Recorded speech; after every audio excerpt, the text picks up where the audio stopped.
సిద్ధెలలో నేను సిద్ధముగా చేసుకో రాజు రానయ్యున్నాడు.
ఇప్పుడు మా తాతగారైన రెవరెండ్ కేజే విక్టర్ పాల్ గారు దేవుని వాక్యాన్ని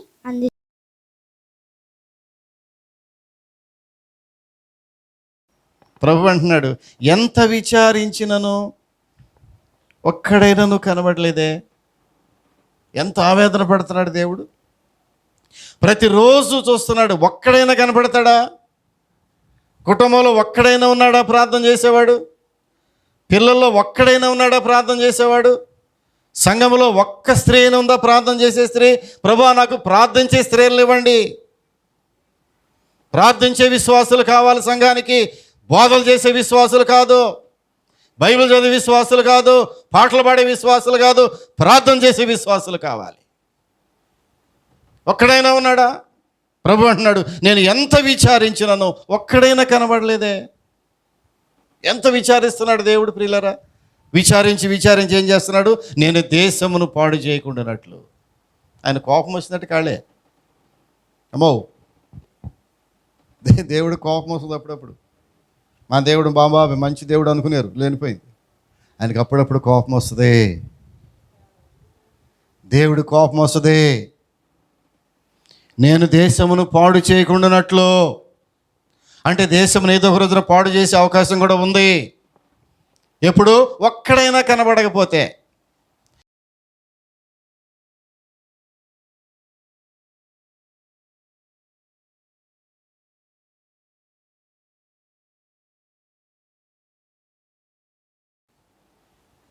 ఒక్కడైనా ఉన్నాడా? ప్రభు అంటున్నాడు, నేను ఎంత విచారించినను ఒక్కడైనా కనబడలేదే. ఎంత విచారిస్తున్నాడు దేవుడు ప్రియులరా. విచారించి విచారించి ఏం చేస్తున్నాడు? నేను దేశమును పాడు చేయకుండానట్లు. ఆయన కోపం వచ్చినట్టు కాళ్ళే. అమ్మో,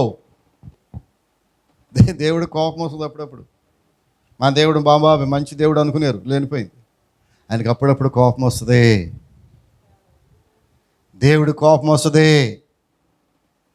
నేను దేశమును పాడు చేయకుండానట్లు అంటే దేశమును ఏదో ఒక రోజున పాడు చేసే అవకాశం కూడా ఉంది. ఎప్పుడు? ఒక్కడైనా కనబడపోతే సంఘం దేవుడు కాపాడలేడు. ఆ ఒక్కడిని ప్రియులారా, ఒకరోజు యెరూషలేము ప్రాకారములు కూలిపోతున్నాయి.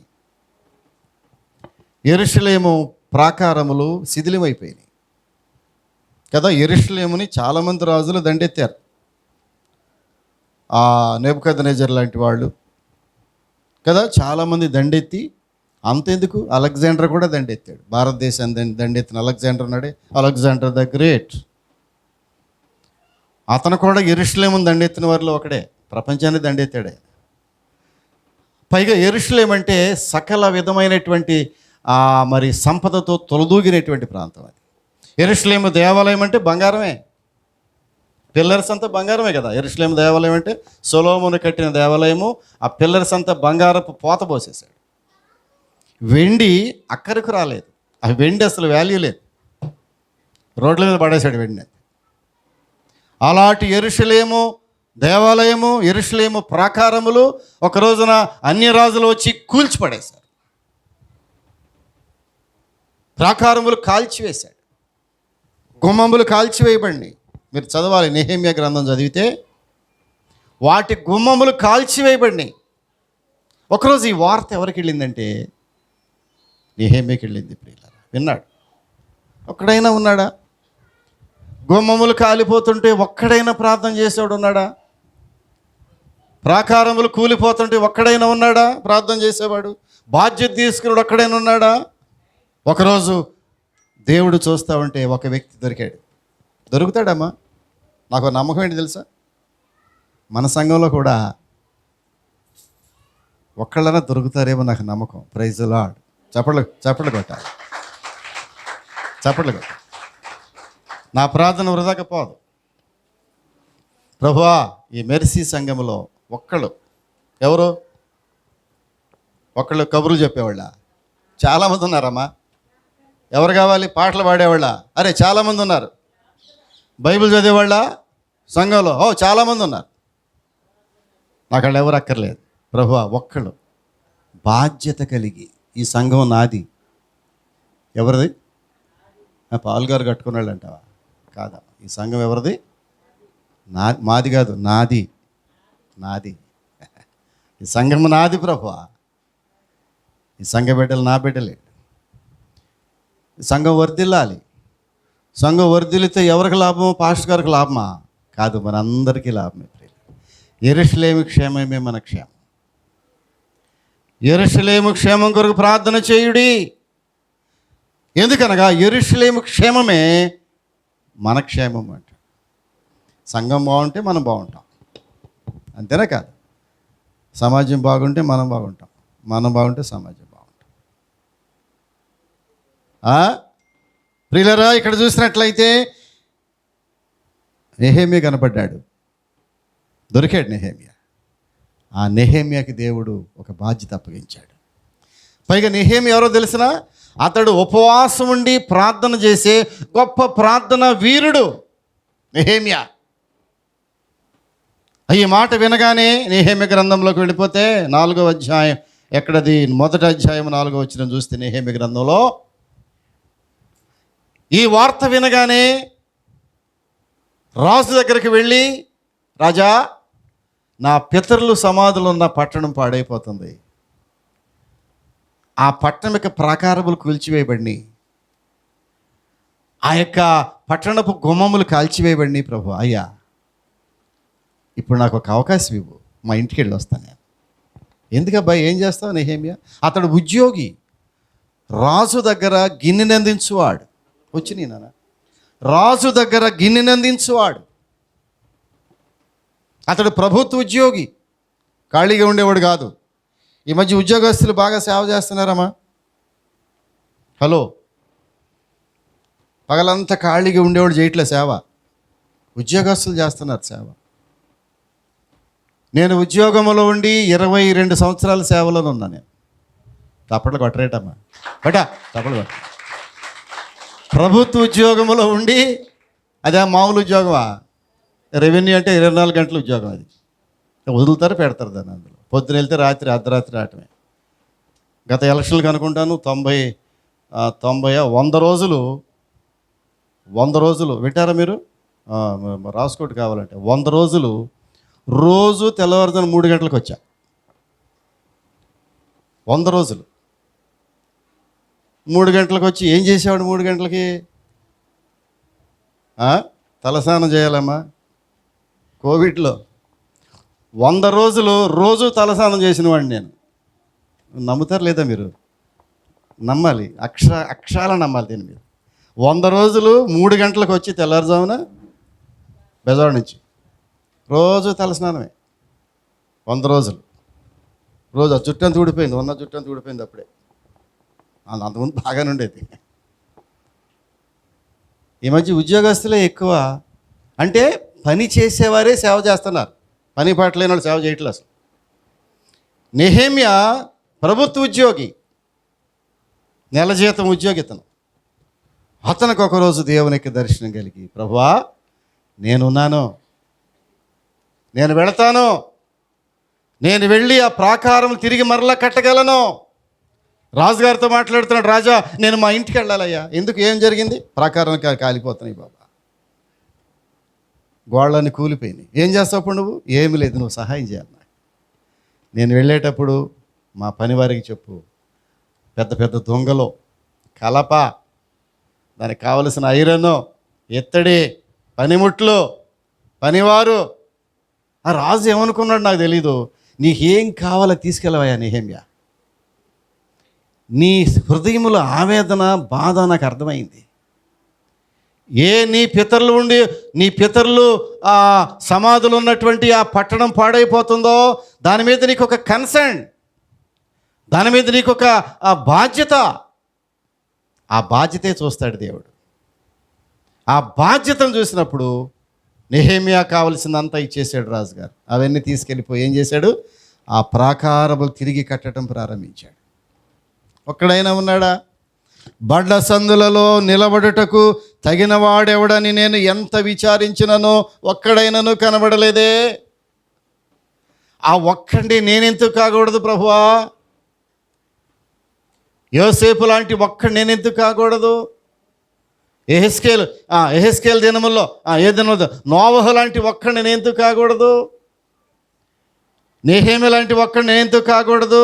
ప్రియులరా, ఈనాడు అనేక సంఘాలు, ప్రియులరా, ఒక రోజున షోషను కోటలో యూదులందరినీ చంపేసే ఒక తాకీదు వచ్చేసింది. యూదులందరినీ, యూదులంటే దేవుని బిడ్డలు, వాళ్ళు దేవుని చేత ఆశీర్వాదం పొందిన బిడ్డలు యూదులంటే. ఆ యూదా కుటుంబంలో గోత్రము నుంచే క్రీస్తు ప్రభు వచ్చాడు. అందుకని యూదా గోత్రం చాలా గొప్పది. యూదులకు రాజుగా పుట్టినవాడు ఎక్కడున్నాడు అంటాడు. యూదులకు రాజు అనగా క్రీస్తు. ఆ యూదా వంశములో జన్మించిన వాడు, దావీదు కుమారుడు క్రీస్తు. దావీదు యూదా సామ్రాజ్యం నుంచి వచ్చి, యూదా కుటుంబంలోంచి వచ్చాడు. ఆ యూదా మత ప్రవిష్టుల నుంచి వచ్చినటువంటి వాళ్ళు. ఈ యూదు సామ్రాజ్యము, యూదుల యొక్క వంశము నాశనం అయ్యే రోజు ఒకరోజు వచ్చేసింది. ఏం జరిగింది తెలిసిన అక్కడ యూదులను నిర్మూలన చేయడానికి రాజు ఒక ఆజ్ఞ ఇచ్చాడు. 127 సంస్థానములో ఉన్నటువంటి మన రాజ్యములన్నిటిలో విస్తరించిన యూదులందరినీ కూడా ఒక్క తాకీదుతో సర్వనాశనం చేయడానికి ఒక చట్టం చేసి పడేశాడు.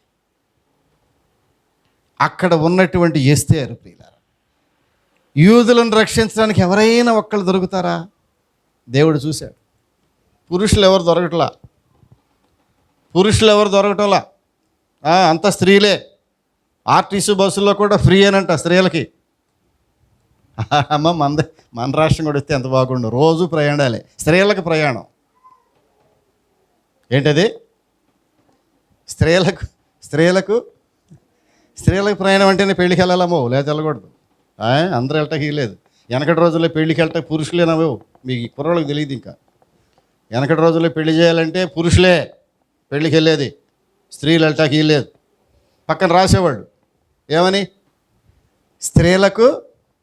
స్త్రీలకు ప్రయాణం అంటేనే వాళ్ళు వెళ్ళాలి, లేకపోతే వెళ్ళటానికి వెళ్ళలేదు. ఇప్పుడు అందరూ పురుషుల కంటే ముందు స్త్రీలే వెళుతున్నారు అనుకోండి, మంచిదే. ప్రియులారా, ఎవరైనా కనబడతారా ఈ యూదులను రక్షించడానికి, ఈ యోధా గోత్రమును కాపాడటానికి? ఎందుకని? తెల్లారితే మొత్తం చచ్చిపోతారు. యూదుడు అన్న వాడిని అందరినీ కోసేమన్నాడు అంతే. బైబిల్ చదవండి, ఇంటికి వెళ్ళి ఎస్తేరు గ్రంథం చదవండి, ఎస్తేరు గ్రంథం 4వ అధ్యాయం చదవండి. యూదులను మట్టు పెట్టడానికి ఒక చట్టం చేసి పడేసాడు రాజు. ఏం చేయాలి? ఎవరైనా ఉన్నారా? యూదుల తరపు నిలబడేవాళ్ళు ఎవరైనా ఉన్నారా? ఎవరు కనపట్టాల. చివరికి ఒక స్త్రీ కనపడింది, ఎస్తేరు. ప్రియులారా, ఆ ఎస్తేరు మాట్లాడుతూ అంటది, 4వ అధ్యాయము, ఎస్తేరు గ్రంథము 4వ అధ్యాయము, ఎక్కడ చదవండి దయచేసి. ఎస్తేరు గ్రంథము 4వ అధ్యాయము అక్కడ ఉంటుంది, నేను ఈ రోజున ఉపవాసం ఉండి ప్రార్థన చేస్తున్నాను. వాళ్ళ పినతండ్రి, వాళ్ళ బాబాయ్ మొర్దెకై అంటుంది, నేను ఈరోజు ఉపవాసం ఉండి గోని పట్టగట్టుకుని షూషన్ కోటలో నేను ప్రార్థన చేస్తాను అంతఃపురంలో. నాతో పాటు బాబాయ్ నువ్వు కూడా ప్రార్థన చేయి. బాబాయ్ ఇంకో మాట, మన 127 సంస్థానాల్లో ఎవరైతే మన యూదులు ఉన్నారో వాళ్ళందరికీ ఒక మాట చెప్పు, ఒక తాకీదు పంపించు నువ్వు కూడా. రేపు ఈ టయానికి రాణిగారు గోని పట్టగట్టుకుని ఉపవాసం ప్రకటించి ప్రార్థన ప్రారంభిస్తుంది, నేను చేస్తున్నా.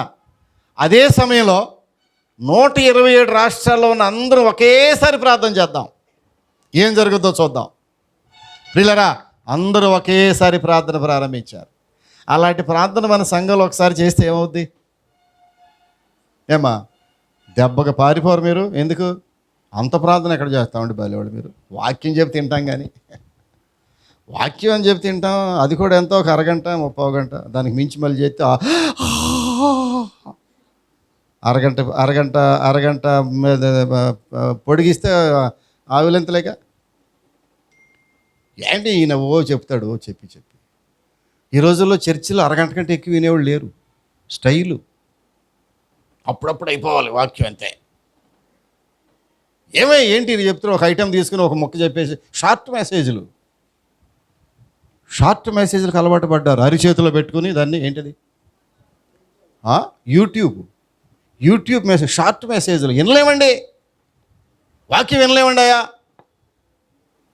ప్రియులారా, 127 రాష్ట్రములలో ఎస్తేరు ఒక్కతే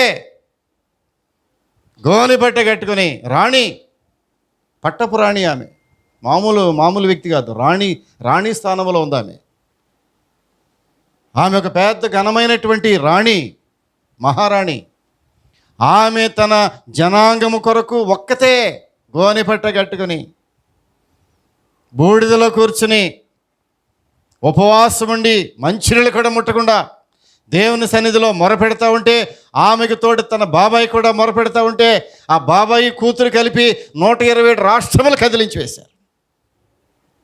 నీ ప్రార్థన రాజులను కదిలించగలదు, నీ ప్రార్థన రాష్ట్ర నాయకులను కదిలించగలదు, నీ ప్రార్థన శాసనములను మార్చగలదు.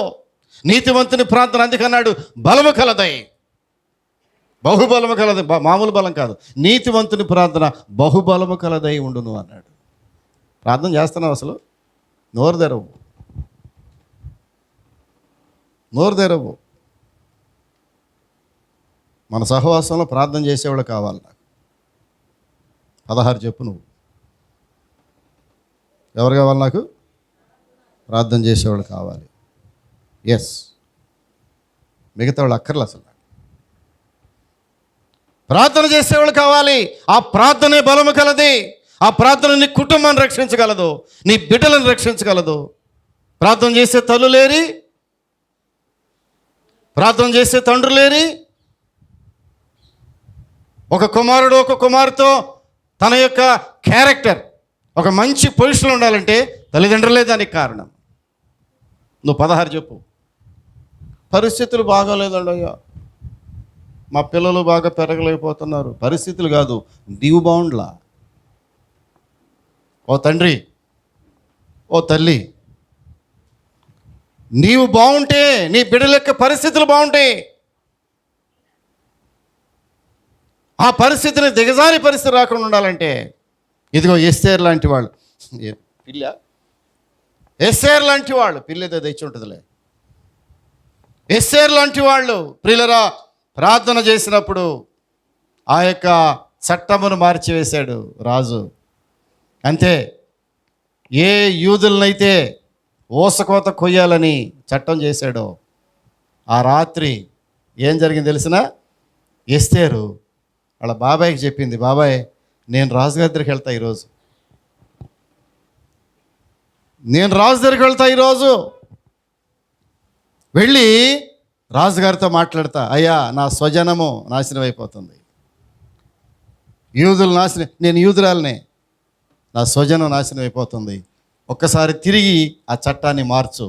అంతే, ఆ రాత్రి వెంటనే రాజు ఎస్తేరు మాట విని చట్టాన్ని మార్చివేశాడు. ప్రియులారా చప్పట్లు కొట్టాలి అవసరం అందరం మనం.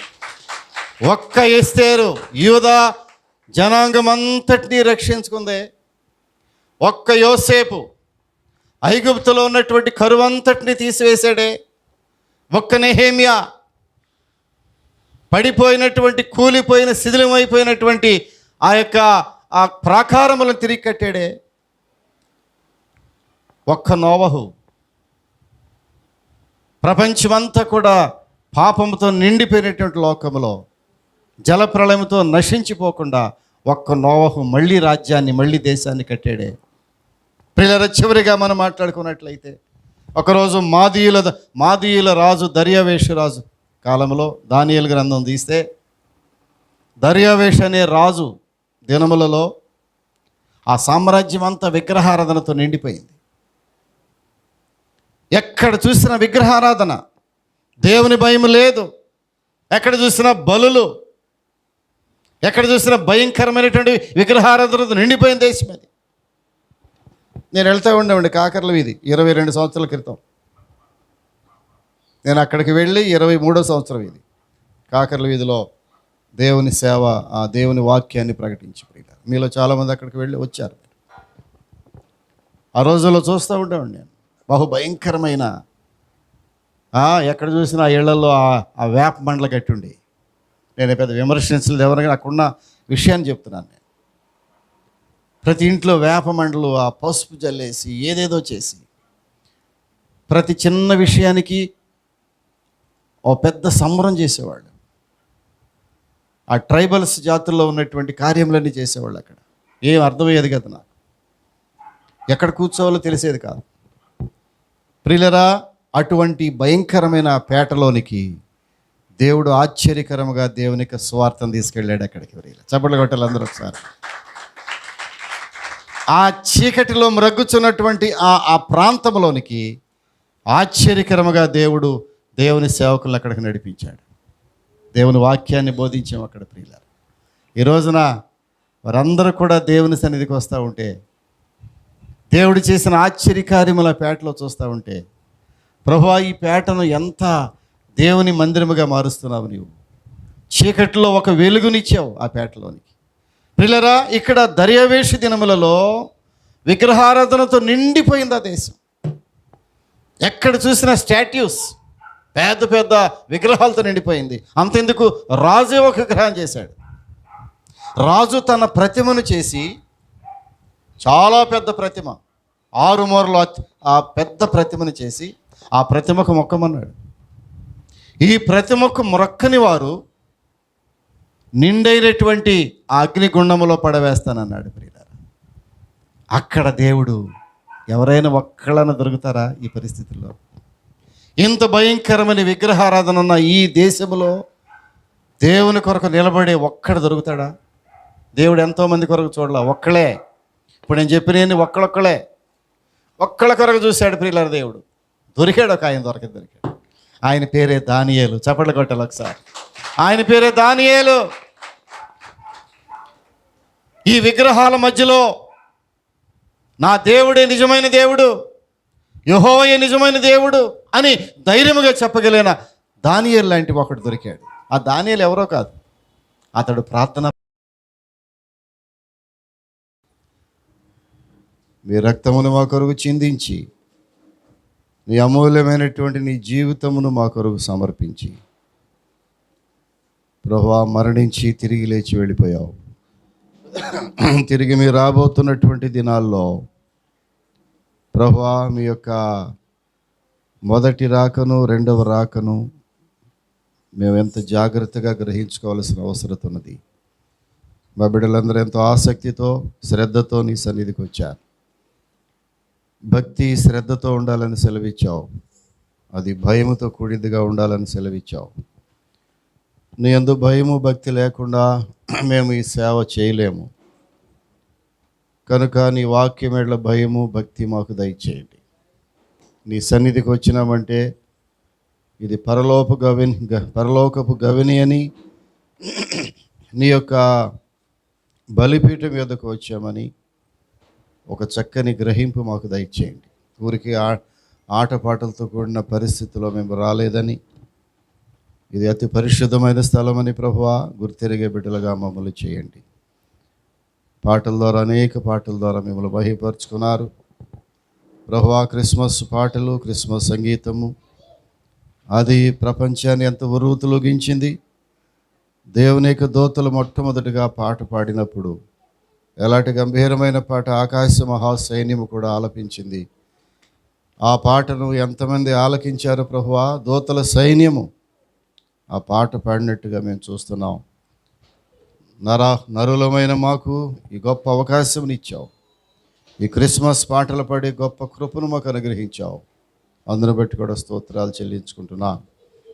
ఈ ఏర్పాట్లన్నింటిని బట్టి వందనాలు ప్రభువా. వచ్చిన బిడ్డలు జ్ఞాపకం చేసుకునండి. ఎలాంటి ఆసక్తితో బిడ్డలు వచ్చారో వారికి తగిన ఆహారం, ఆత్మీయ ఆహారం బిడ్డలకు, నా కుటుంబానికి, నాకును కూడా దయచేయమని. ఈ వాక్యం విరిచి ఉండగా ఇది నా కొరకేననే గ్రహింపు మా ప్రతి ఒక్కరికి దయచేయమని. ఇంకా రావాల్సిన బిడ్డలు త్వరపెట్టి తీసుకుని రమ్మని. ఈ గుడివాడ పట్టణంలో ఎంతమంది దైవజనులు, ఎన్ని సంఘములు ఆరాధన జరుపుకుంటున్నారో వారందరినీ కూడా మీరు జ్ఞాపకం చేసుకుని నీ కృపలో భద్రపరచమని యేసు నామమున అడుగుచున్నాము తండ్రి. ఆమేన్.